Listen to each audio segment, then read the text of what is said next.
শুভ দুপুর বন্ধুরা। কালকে প্রচুর বৃষ্টি হয়েছে, রাস্তা আমাদের এদিকে প্রচুর জল জমে গেছে। এখন আবার দেখো কি সুন্দর রোদ উঠেছে। রান্না বান্না হয়ে গেছে, আমাদের ভাত রান্না হয়েছে। এখানে ডাল হয়েছে,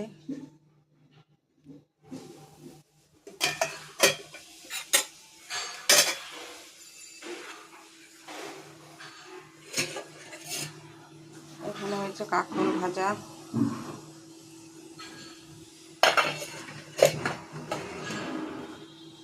আজকে নিরামিষ রান্না করানো হয়েছে, কিন্তু তার মধ্যেও আমিষ ঢুকে গেল। এখানে আছে চিচিঙ্গা আলু ভাজা।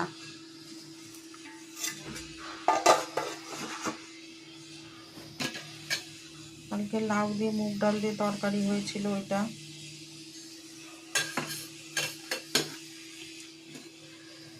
এখানে রয়েছে ঢেঁড়স পোস্ত। আর ওই যে বললাম নিরামিষের মধ্যে আমিষ, এই যে কালকে রুই মাছ রান্না হয়েছে, 1 পিস মাছ রয়েছে। আমি কালকে রাত্রে মাছ খাইনি, কারণ আমি ঠাকুরের ভোগ খেয়েছিলাম, ওই জন্য মাছ খাইনি। এই দেখো কি সুন্দর রোদ উঠেছে, ঝলমল করছে আজকে ওয়েদার। আবার সন্ধে লাগতেই বৃষ্টি নেমে যাবে। এই হলো আমার পঞ্চব্যঞ্জন: ভাত, ডাল,